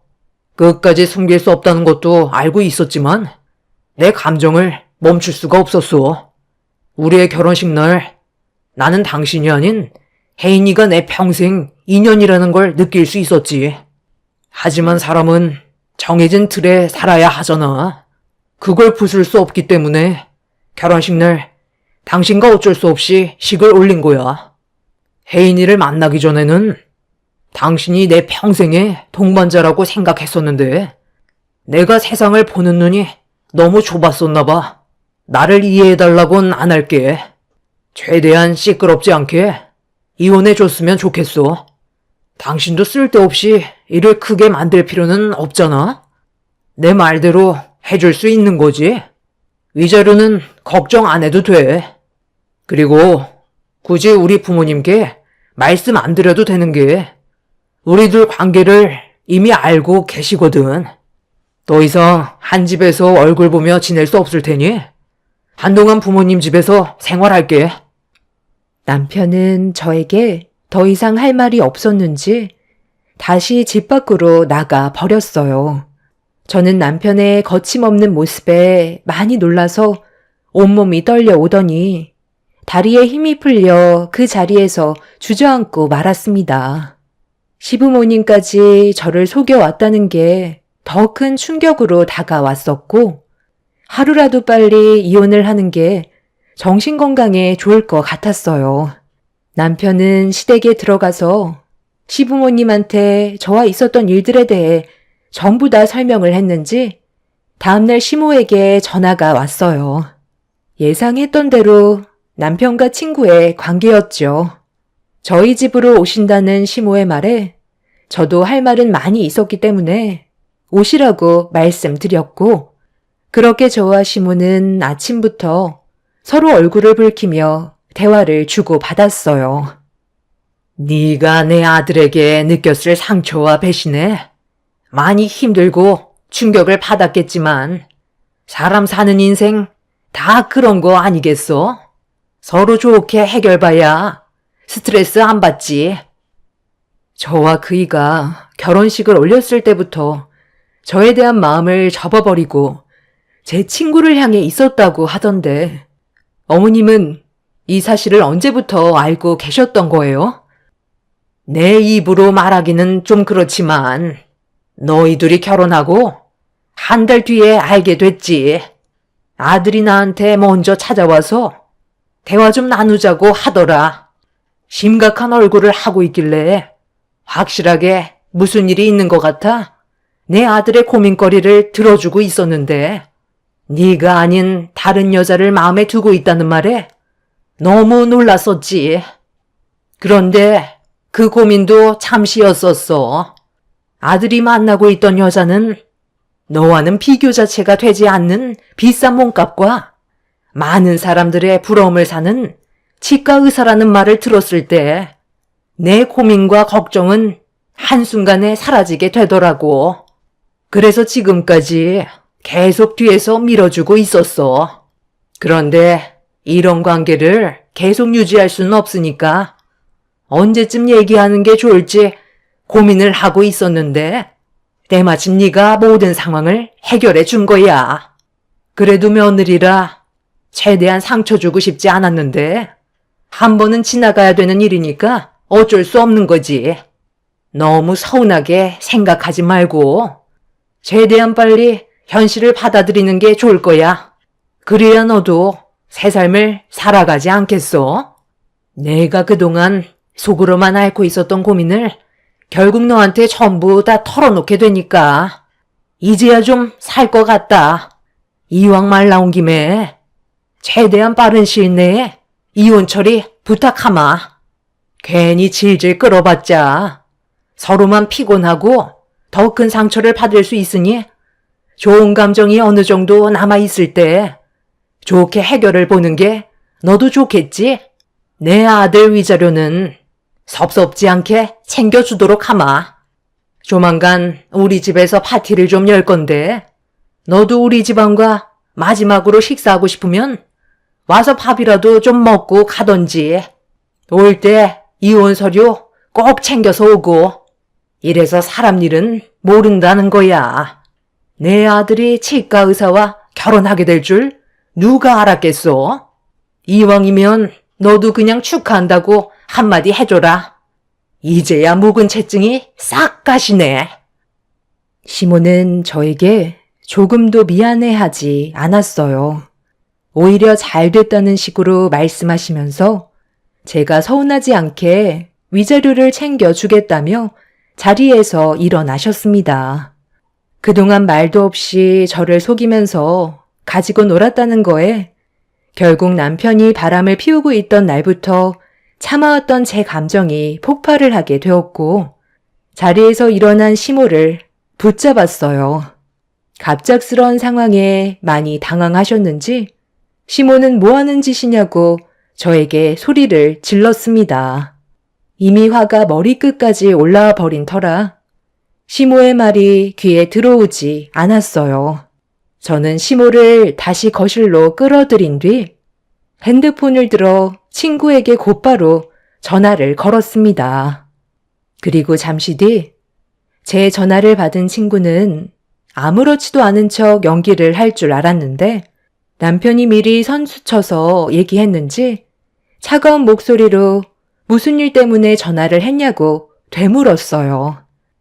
저는 친구에게 당장 집으로 오라면서 시모도 함께 있다고 말하자 조금의 망설임도 없이 바로 가겠다면서 본인도 그동안 많이 참아왔다는 걸 말해주려는 듯 잠시 뒤 친구가 초인종을 누르고 들어왔어요. 시모는 난처한 얼굴로 저와 친구를 바라보고 있었어요. 그래도 꽤 오랜 시간 함께 있던 친구였기 때문에 남편과 바람을 피우게 될 거라곤 상상조차 하지 못했었고 믿고 있던 친구에게 받은 상처는 너무 크게 다가왔었죠. 친구는 뭐가 그리 급한지 저에게 직설적으로 얘기했어요. 너도 알겠지만 내가 시간을 오래 비울 수가 없는 상황이거든. 그러니까 용건만 간단히 하도록 하자. 그 사람이랑 나는 이미 넘지 말아야 될 선까지 전부 다 넘어버린 상태라 더 이상 물러날 곳도 없어. 네가 나한테 양보하고 앞으로 새 삶을 살았으면 좋겠어. 그게 어려운 것도 아니잖아. 우리가 그래도 꽤 오랫동안 친구 관계를 유지해오고 있었는데 마음이 많이 아프기는 하네. 그래도 둘 다 다치는 것보단 한쪽만 무너지는 게 좋지 않겠어? 언제 이혼할 거니? 나한테 이혼을 얘기하기 전에 그래도 먼저 미안하다는 말이 우선 아냐? 너랑 내가 서로 알고 지낸 지도 꽤 오래됐는데 우리가 함께했던 그 시간들은 아무것도 아니었다는 거야? 내가 치과에 갔을 때 거기에서 일을 하고 있는 직원을 통해 네가 내 남편과 바람을 피우고 있었다는 말을 듣는 순간 하늘이 무너져 내리는 것 같은 느낌이었다고. 나는 그래도 지금까지 너를 제일 친한 친구로 알고 있었는데 너는 나와 다르게 다른 생각을 하고 있었나 봐. 어떻게 이런 일을 저지를 수가 있는 거지? 정말 내가 그 사람과 이혼하기를 바라는 거야? 네가 내 가정을 무너뜨리고 안주인 행사하면 그걸로 행복할 것 같니? 그럴 것 같으니까 선을 넘었던 거 아니겠어? 너한테 미안한 감정 조금은 있어. 우리는 그동안 친구 사이였으니까. 하지만 이건 사랑 문제라 나도 내 마음을 어떻게 할 수는 없었던 것 같아. 네가 그 사람과 결혼식을 올릴 때 나를 쳐다봤던 그 사람의 모습을 나는 지금도 잊을 수가 없을 만큼 내 마음에 너무 크게 다가왔었어. 눈빛만 마주쳐도 그 사람과는 평생 함께할 수 있을 정도로 천생연분이라는 걸 알 수 있었거든.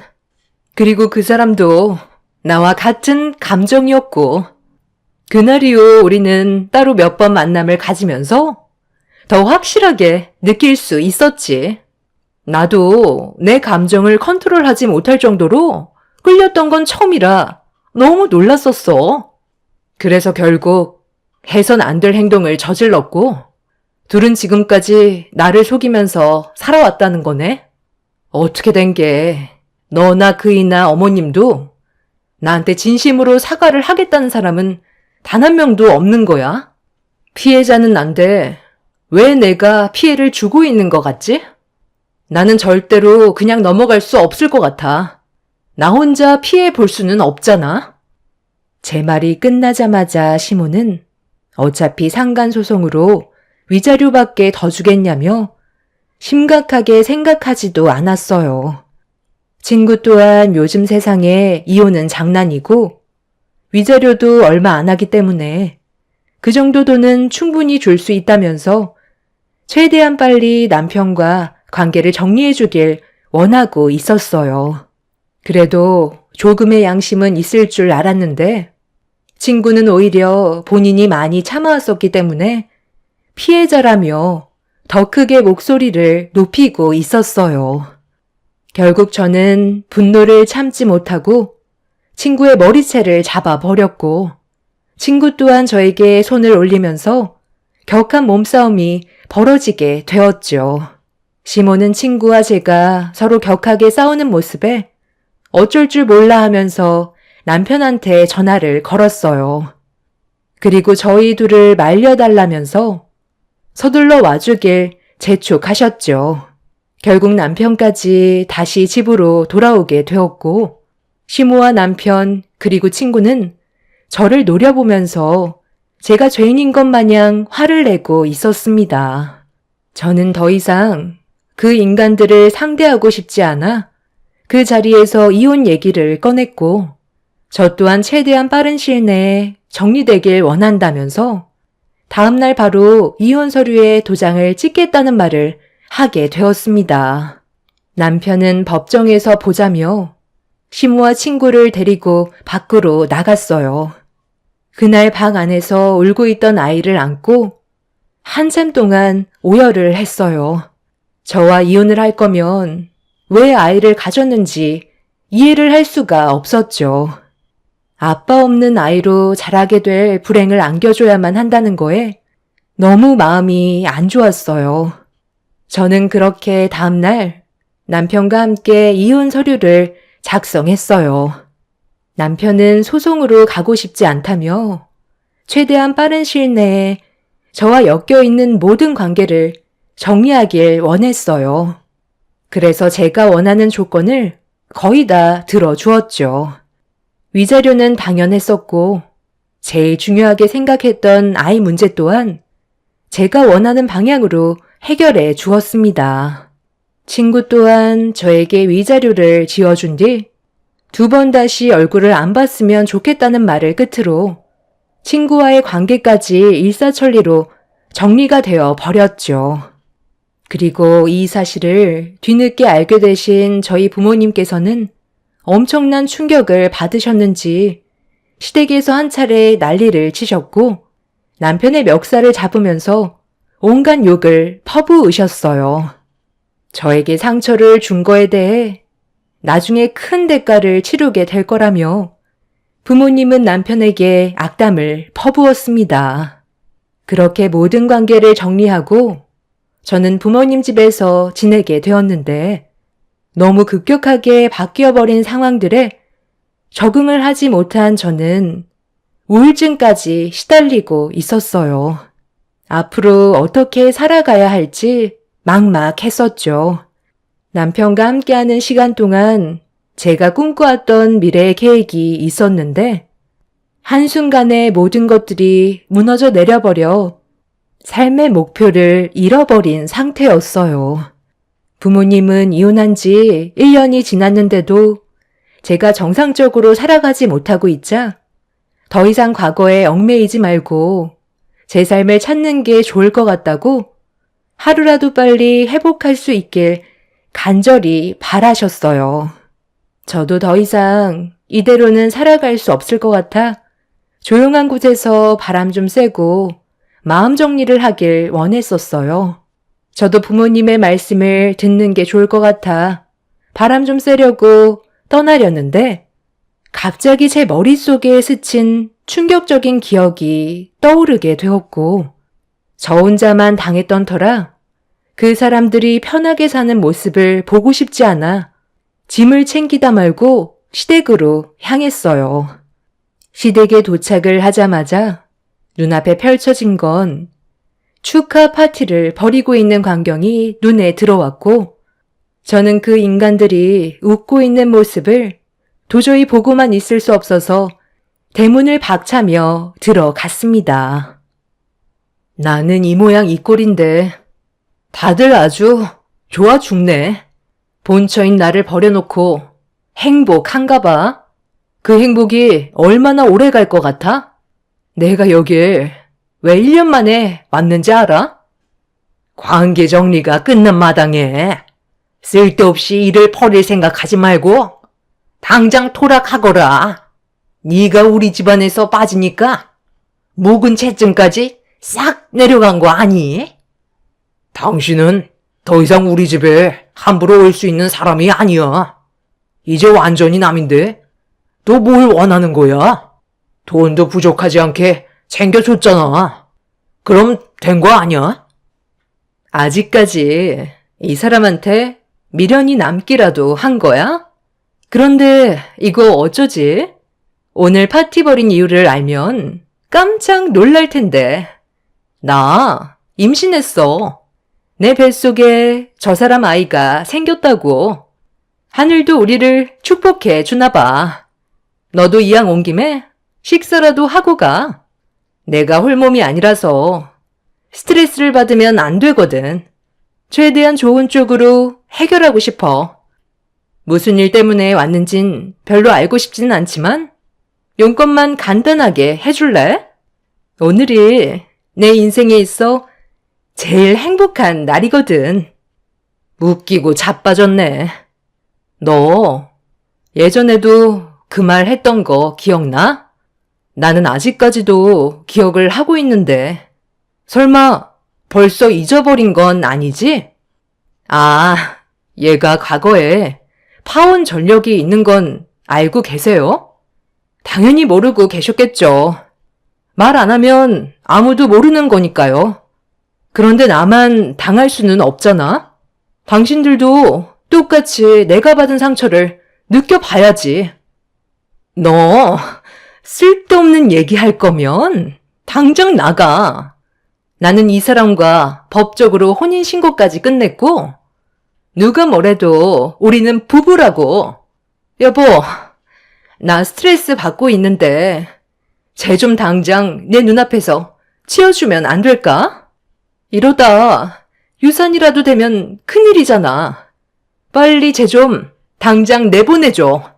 나 지금 이 행복을 무너뜨리고 싶지 않다고. 당장 우리 부모님 집에서 안 나가? 그동안 소식 한 통 없이 조용히 지내다가 갑자기 1년 만에 나타나서 뭐 하자는 거야? 우리 관계는 이미 정리가 됐다고. 그래서 이게 도움이 될 것 같아 준비해 왔어. 너희 둘의 이혼 서류야. 너는 내가 정말 소중하게 생각했던 친구였는데 너는 나에게 상처만 남겨줬으니 나도 똑같이 해주는 게 좋지 않겠어? 너는 내가 그냥 넘어갈 줄 알았니? 그 뱃속에 있는 아이 너 혼자 키워야 할 것 같은데?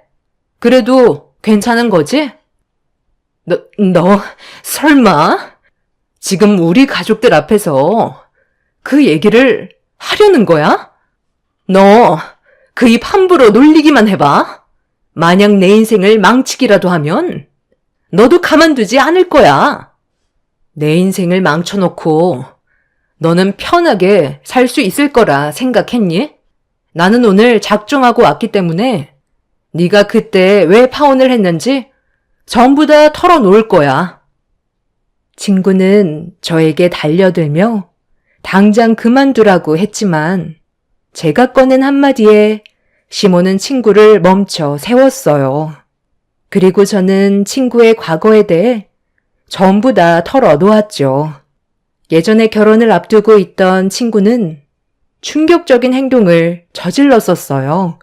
저도 이 소식을 듣곤 믿을 수가 없었을 만큼 말도 안 되는 일들이 펼쳐졌었죠.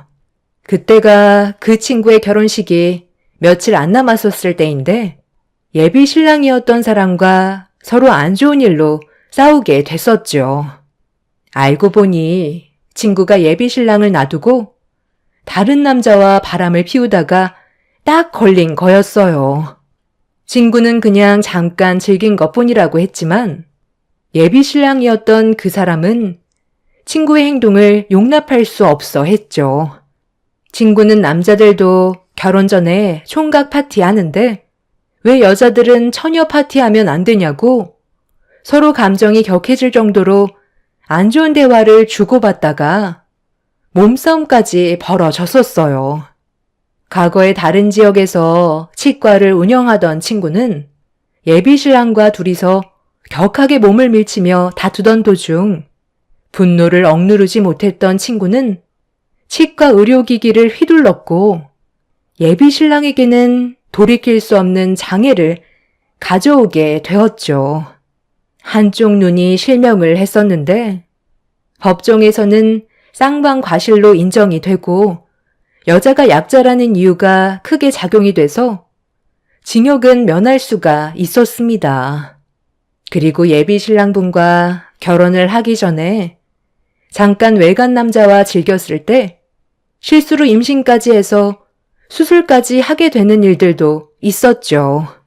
이런 충격적인 과거에 대해 전부 다 털어놓으면서 그 사람들도 조만간 예상하지 못한 일들이 생길지도 모른다면서 뱃속에 있는 아이가 확실하게 전 남편의 아이인지는 알 수 없는 거라고 얘기하는 순간 시모는 그 자리에서 털썩 주저앉았어요. 전 남편은 그런 사실을 왜 이제야 얘기하냐면서 오히려 저에게 화를 내었죠. 저에게는 기회조차 주지 않고 일방적으로 이혼을 밀어붙였으면서 저에게 탓을 돌리는 전 남편이 너무 한심해 보였어요. 친구는 제 말이 끝나는 순간 과거에 있었던 안 좋은 일들이라면서 1년 동안 아무 일 없이 행복하게 잘 살아오지 않았냐고 제가 방금 한 말에 대해서는 잊어버리시라며 주저앉은 시모를 설득시키고 있었습니다. 시모는 더 이상 친구의 얼굴을 보려 하지 않았고 남편도 뱃속에 있는 아이가 정말 자기 아이가 맞는지 확인부터 해보는 게 좋을 것 같다고 친구를 의심하기 시작했어요. 결국 이성을 잃어버린 친구는 마당에 있는 물건들을 전부 다 던지면서 예전의 성격을 또다시 드러내고 있었죠. 친구가 난리를 치면서 흥분을 하자 시모는 전 재산 줄 테니 한 번만 살려달라고 남편과 이혼해 주길 바라고 있었습니다. 그날 시댁 집안은 아수라장이 되었고 뱃속에 있는 아이의 유전자 검사까지 진행을 했었는데 전 남편의 친자는 맞았지만 이혼을 하길 원하고 있었죠. 하지만 친구는 한 번 물면 절대 놓치지 않을 생각이었는지 이혼을 하지 않겠다고 그 집안 사람들을 붙잡고 있습니다. 본 성격을 드러낸 친구 때문에 그 집안 사람들은 지금 현재 아주 괴로운 상태에 빠진 상황입니다. 전 남편이 이혼을 강행하자 과거에 결혼을 하려 했던 그 남자에게 똑같이 한 것처럼 전 남편이 치과로 찾아왔을 때 친구는 이혼만큼은 절대로 안 된다면서 난리를 쳤고 물건들을 들고 사정없이 휘두르다가 날카로운 치과 도구가 전 남편 눈에 타격을 입히는 사건이 발생되었고 그로 인해 한쪽 눈이 실명 위기에 처해 있어 현재 친구는 법적인 처벌을 받기 위해 경찰서에서 조사를 받는 안타까운 상황이 생기게 되었어요. 현재 이 문제로 이혼을 소송 중인데 장애가 생긴 전 남편은 저밖에 없다면서 저와 다시 합치길 바라고 있다고 시모가 다시 저를 설득하려 들고 있어요. 이미 서로 막장까지 간 마당에 더 이상 볼 필요는 없을 것 같습니다. 평생 제 머릿속에 남게 될 안 좋은 기억들이지만 앞으로 더 열심히 살기 위해 노력해야 될 것 같아요. 그 인간들이 무너져 내리는 모습을 평생 동안 지켜보고 싶거든요. 순리를 깨면 불행이 찾아온다는 걸 이번 일을 통해 많은 걸 느끼게 되었습니다. 제 사연 들어주신 분들 감사합니다.